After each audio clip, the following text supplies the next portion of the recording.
இன்றைக்கி பாண்டியன் ஸ்டோர்ஸ் எபிசோடில் என்னாச்சுன்னு பார்க்குறதுக்கு முன்னாடி நம்ம சேனலுக்கு மறக்காமல் சப்ஸ்கிரைப் பண்ணுங்கள். இந்த வீடியோக்கு லைக் அண்ட் ஷேர் பண்ணுங்கள். பழனிவேல் போய் போலீஸ் ஸ்டேஷனில் நடந்த எல்லா விஷயத்தையும் காந்திமதி அவங்க குடும்பக்கிட்ட சொல்லிகிட்ருக்காரு. அவங்க எல்லோரும் கேட்டு ஷாக் ஆகிட்டாங்க. ஐயோ, இவ்வளோ பெரிய பொய் சொல்லியிருக்காங்களா? என்னென்ன பொய் சொல்லியிருக்காங்க? நிஜமாகவே அந்த பொண்ணு பேர் தங்கமயில் தானா? அவங்க கூடவே 2 பேர் பெருச்சாளி மாதிரி சுற்றிட்டுருப்பாங்களே அப்பா அம்மான்னு, அவங்களும் 2 பேருமே அப்பா அம்மா தானா? இல்லை வேறு யாரோவா? அந்த குடும்பமே நிஜமான குடும்பமா பொய்யான குடும்பமான்னு சொல்லி எல்லோரும் குழப்பத்தில் பேசிகிட்டு இருக்காங்க. பாண்டியன் குடும்பம் வந்து நகைக்கெல்லாம் ஆசைப்படாத குடும்பம். அப்புறம் என்ன அவங்க நகை கேட்டாங்க அப்படி இப்படின்னு பொய்யான கேஸ் கொடுத்துருக்காங்க அப்படின்னு புரியாமல் ராஜியோட அம்மா கேட்க, வேறு எதுக்காக இருக்கும், அந்த சாக்கில் வச்சு வர வரைக்கும் சுருட்டிட்டு போகலான் தான் அப்படின்னு காந்திமதி சொல்கிறா. இதை பாரு பழனி, நான் சொன்னேன்னு என் பொண்ணு கோமதி கிட்ட போய் சொல்லு. எந்த காரணத்து கொண்டும் அந்த அந்த பொண்ணு மயிலையும் உங்கள் குடும்பத்தையும் வீட்டுக்குள்ளேயே சேர்க்கக்கூடாது. அந்த மாதிரி ஒரு பொண்ணெல்லாம் இருந்தால் வீடே உருப்பிடாது அப்படின்னு சொல்லி காந்திமதி சொல்கிறா. பழனிவேல் இருந்துட்டு, ஆமாம் அத்தா, கரெக்டு தான். மச்சானுக்கும் அவங்கள வீட்டில் சேர்க்குற ஐடியாவே இல்லை. நல்ல வேலை இவ்வளோ பெரிய பிரச்சனை வந்தாலும் ராஜிக்கும் மீனாக்கும் இந்த விஷயம் முன்னாடியே தெரிஞ்சதுனால தலைக்கு வந்தது தலைப்பாகையோடு போச்சுங்கிற மாதிரி ஆச்சு. இல்லைன்னா அவ்வளோதான், மொத்த குடும்பமும் இன்றைக்கி ஜெயிலில் தான் இருந்திருக்கும் அப்படின்னு பழனி சொல்ல, அவங்க சித்தி வந்து, இவங்க பெரிய நல்லவங்க, அக்காவை காப்பாற்றுறேன்னு சொல்லி இவ்வளோ நாளாக உண்மையை மறைச்சி வச்சுட்டு இருந்திருக்காங்க.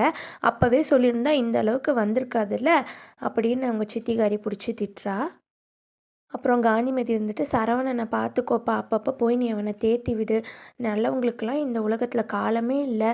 எவ்வளோ கெட்டது பண்ணுறாங்க பாரு இந்த உலகத்தில் அப்படின்னு புலம்பிகிட்டே போயிட்டா. அப்புறம் பழனிவேல் வந்து நைஸாக கேட்குறான் அண்ணிங்கக்கிட்ட, அண்ணி அண்ணி, ராஜி கொடுத்த லெட்டர் ஒர்க் அவுட் ஆச்சா? பார்த்தாரா அண்ணனுங்க? என்ன சொன்னாங்கங்கிற மாதிரி. அதை ஏன் கேட்குறீங்க? கல்லும் கரையும் அப்படிங்கிற மாதிரி அவங்களுக்குள்ளே இப்படி ஒரு மனசு இருக்குங்கிறதே அந்த லெட்டர் வந்த உடனே தான் நான் பார்த்தேன். அப்படியே பார்த்து உருகுறாரு உங்கள் அண்ணன். அவங்க வளர்த்த பொண்ணு இல்லையா? என்னதான் இருந்தாலும் அப்பா பாசம் அப்படின்னு சொல்லி சித்திகாரி சொல்கிறா. அவங்க அக்காவும் இருந்துட்டு, ஆமாம், இங்கே மட்டும் என்ன வாழுதான், அவங்க அப்பா ராத்திரியாக தூங்காமல் அந்த லெட்டரையே பார்த்துட்ருக்காரு. என்ன தான் வந்து வெளியே கோவமாக காட்டிக்கிட்டாலும் உள்ளார பொண்ணு மேலே அம்புட்டு பாசம் வச்சுருக்காரு. எந்த சாமி கண்ணை திறந்துச்சோ இவங்க 2 பேரும் மனசு கரைஞ்சி அவங்களுக்கு ஒரு பிரச்சனைன்னு ஒன்றே போய் நின்னாங்க. எல்லாமே நல்லபடியாக முடிஞ்சது. இப்படியே 2 குடும்பமும் ரொம்ப ஒட்டி உறவாடலைனாலும் மூஞ்சியை திருப்பிட்டு போகாமல் இருந்தால் அதே போதும் எனக்கு. பெத்த பொண்ணை கண்ணு முன்னாடி வச்சுட்டு பேசாமல் இருக்கிறதெல்லாம் ரொம்ப கொடுமைன்னு பேசிகிட்டு இருக்காங்க. இங்கே வந்து நம்ம ஹீரோயின் குழலி வந்துடுறாங்க. என்ன நினச்சிட்ருக்கீங்க எல்லோரும்? இவ்வளோ பெரிய பிரச்சனை போயிருக்கு, எல்லோரும் ஒரு நாள் முழுக்க போலீஸ் ஸ்டேஷன் போய் உட்காந்துட்டு வந்திருக்கீங்க. எனக்கு ஒரு ஃபோன் பண்ணியிருக்க கூடாதா?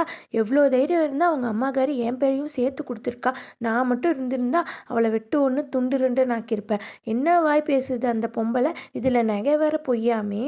கவரிங்கு மயிலுன்னு வச்சுருக்கணும் அவளுக்கு பேர், தங்க மயிலுக்கு பதிலாக. அப்படி இப்படின்னு கத்துறா.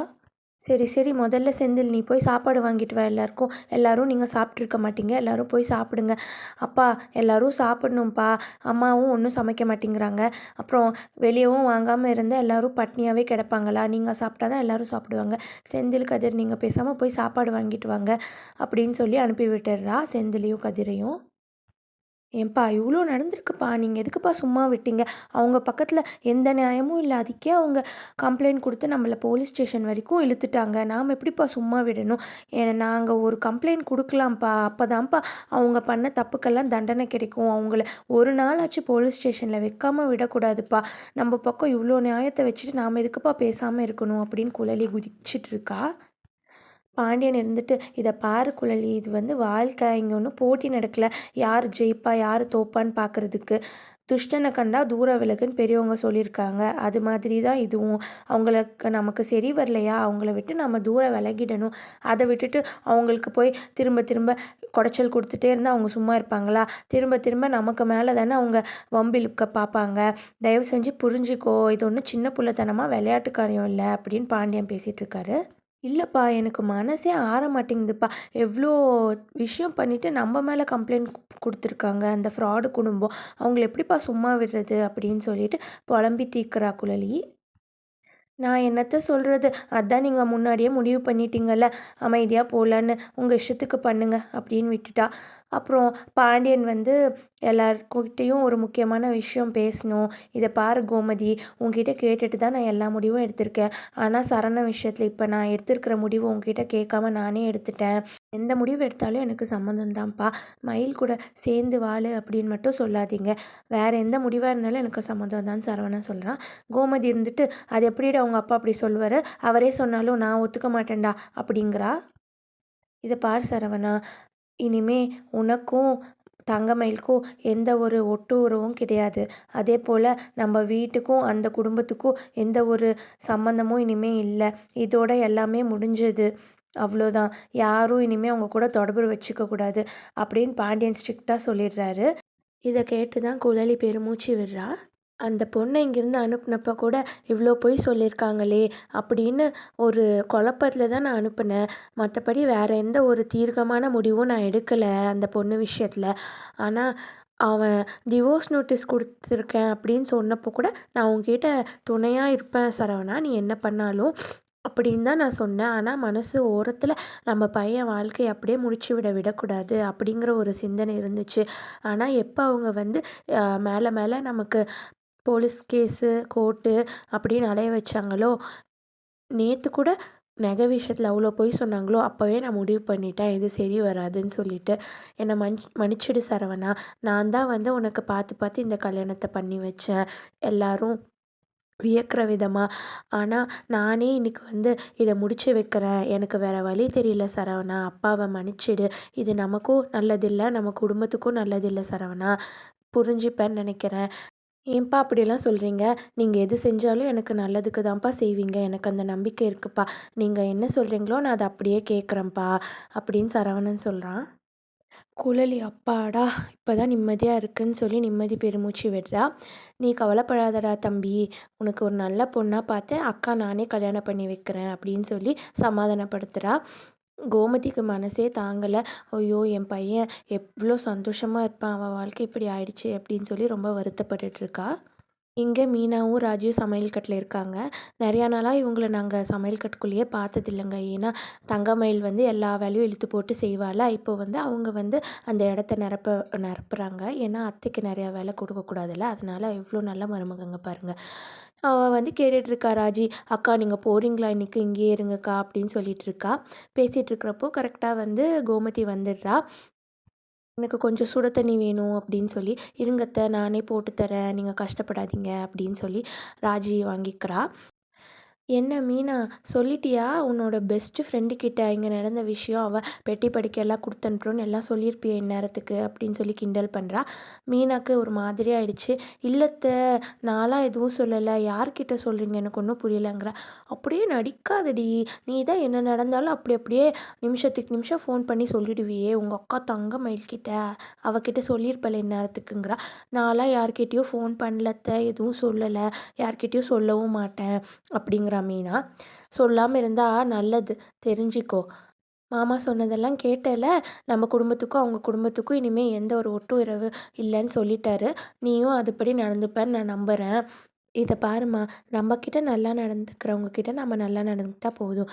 நம்மக்கிட்ட பிரச்சனை பண்ணுறவங்க கிட்ட நம்ம நல்லா நடந்துக்கணும்னு எந்த அவசியமும் இல்லை, புரியுதா அப்படிங்கிறா. ராஜி புரியுது அத்தைங்கிறா. உனக்கு புரியும், ஆனால் இவ தான் உங்கள் அக்காகாரி, உலகமாக நல்லவளாச்சு, இவளுக்கு புரியணும் அப்படிங்கிறா. மீனா இருந்துட்டு, அத்தை ஏன் அத்தை இப்படிலாம் பேசுகிறீங்க, எனக்கும் புரியுது அத்தை, நான் யார்கிட்டயும் பேச மாட்டேன், எதுவும் சொல்ல மாட்டேன் அப்படின்னு சொல்லி கோமதி அனுப்பிச்சிடுறா. ராஜி, குவார்ட்டர்ஸ் போகிறத பற்றி நான் இன்னும் அவர்கிட்ட பேசலை, பேசணும் ராஜி, அவர் என்ன சொல்கிறாருன்னு தெரியல அப்படின்னு பேசிகிட்டு இருக்கிறப்போ கரெக்டாக செந்தில் வந்துடுறாரு. என்ன என்ன அப்படின்னு கேட்குறப்போ அப்படியே ராஜி இருக்கிறதுனால தயங்கி தயங்கி நின்றுட்டுருக்காரு. ராஜியும் புரிஞ்சுட்டு, அக்கா சுட தண்ணி காஞ்சதும் அத்தைக்கிட்ட கொடுத்துருங்க, நான் வெளியே இருக்கேன் அப்படின்னு சொல்லிட்டு போயிடுறா டீசெண்டாக. அப்புறம் செந்தில் வந்து திரும்ப அவரும் அதே கேட்குறாரு. என்ன மீனா, கால் பண்ணியா, உங்களுக்கு ரொம்ப வேண்டியவங்களுக்கு கால் பண்ணி எல்லாத்தையும் சொல்லிட்டியா அப்படின்னு சொல்லி நக்கலாக கேட்குறாரு. மீனாவுக்கு ரொம்ப ஹர்ட் ஆயிடுச்சு. உங்கள் அம்மாவும் இப்போ இதுதான் வந்து கேட்குறாங்க, நீங்களும் இதே தான் கேட்குறீங்களா? நான்லாம் யார்கிட்டயும் பேச மாட்டேன், பேசவும் இல்லை, இனிமேவும் பேசுகிற ஐடியாவும் எனக்கு இல்லை அப்படின்னு சொல்லி கட் அண்ட் ரைட்டாக சொல்லிடுறா. பேசாமல் இருந்தால் உனக்கு நல்லது மீனா, புரிஞ்சுப்பேன்னு நினைக்கிறேன் அப்படின்னு செந்தில் சொல்கிறாரு. சரி இங்கே பாரு, இன்றைக்கி வந்து இங்கேயே ஸ்டே பண்ணிடலாமா, அண்ணன் ரொம்ப மனசு வருத்தத்தில் இருக்கார்ல, அவர் கூட இருக்கணும்னு எனக்கு தோணுது அப்படிங்கிறாரு. இதுக்கு எதுக்குங்க என்கிட்ட கேட்குறீங்க, இதுதான் நானும் யோசிச்சுட்டு இருந்தேன் உங்ககிட்ட கேட்கணுன்னு. எனக்கெலாம் ஒரு பிரச்சனையும் இல்லை, ஒரு நாள் இல்லை இங்கேயே இருக்கிறதுனாலும் எனக்கு ரொம்ப சந்தோஷம் தான் அப்படின்னு மீனா ஆரம்பிக்க, செந்தில் அப்படியே தடுத்துடுறாரு. நிறுத்து நிறுத்து, இன்றைக்கி ஒரு நாள் தான் நான் சொன்னேன், நீ அப்படியே கற்பனையில் மிதக்காத அப்படின்னு நிறுத்திடுறாரு. இங்கே பார்த்தீங்கன்னா ராஜியும் கதிரும் பேசிகிட்டு இருக்காங்க. கதிர் ரொம்ப ரொம்ப தேங்க்ஸ், எங்கள் நகை விஷயத்தில் பெரிய பிரச்சனை நடந்துடுமோ நான் ரொம்ப பயந்துகிட்டே இருந்தேன், நீ கரெக்டாக வந்து காப்பாற்றிட்ட, பிரச்சனையை பெருசாக்க விடாமல் அப்படின்னு சொல்லி ராஜி தேங்க் பண்ணிகிட்ருக்கா. கதிர் வந்து அப்புறம் எதுக்கு நான் புருஷன் இருக்கேன் அப்படிங்கிறான். உடனே ராஜிக்கு அப்படியே ஒரு மாதிரி வெக்கம் வந்துடுது. என்ன சொன்ன என்ன சொன்ன அப்படின்னு. கதிர் வந்து இல்லை இல்லை ஒன்றும் இல்லை, அதுதானே என்னோட கடமை அப்படின்னு சொல்லி மழுப்பிடுறான். அப்புறம் வந்து ராஜி அவங்க அண்ணங்க நாங்கள் எல்லோரும் மேலே ஒட்டுக்கா படுத்துக்கலாம் அப்படின்னு சொல்லி யோசிச்சுட்டு இருக்கோம், நான் போய் மேலே படுக்கவா, உனக்கு ஒன்றும் வருத்தம் இல்லையா அதில் அப்படின்னு சொல்லிட்டு ராஜிக்கிட்ட பெர்மிஷன் கேட்குறான். ராஜி இருந்துட்டு எனக்கு என்ன வருத்தம் இருக்க போகுது, இந்த பூடி உன் தலகோனி எல்லாத்தையும் எடுத்துகிட்டு போ அப்படின்னு சொல்லி ஒரு மாதிரியாக கோச்சிக்கிறா. உடனே கதிர் இருந்துட்டு எதுக்கு நீ கோச்சிக்கிற, நான் மேலே போனேன்னு சொன்னதுக்கா, அதுக்கெல்லாம் நான் ஒன்றும் கோச்சிக்கல, உங்கள் அண்ணன் டிப்ரெஷனில் இருக்காரு, நீ போகிற இதில் கோவப்படுறதுக்கு என்ன இருக்குது அப்படிங்கிறா. அதுக்கு இல்லை, நான் உன்னை தனியாக தூங்க விட்டுட்டு போகிறேன்னு சொல்லி உனக்கு கோவமா அப்படிங்கிறான். இதில் கோவப்படுற என்ன இருக்குது, இங்கே மட்டும் இருந்தால் என்ன நடக்க போகுது, நீ கீழே தூங்குவேன், நான் மேலே தூங்குவேன், தூங்கின 10வது நிமிஷத்தில் நாங்கள் தூங்கிடுவோம், அவ்வளோதானே, இதில் என்ன இருக்குது, எங்கே படுத்தா என்ன அப்படிங்கிறான். அப்படியே கதிர் ஷாக் ஆகிடுறான், என்னடா இவ இப்படி பேசுகிறாளே அப்படின்னு. இந்த ஸ்டோரியோட நரேஷன் பிடிச்சிருந்தா லைக் பண்ணுங்கள். தேங்க்ஸ்.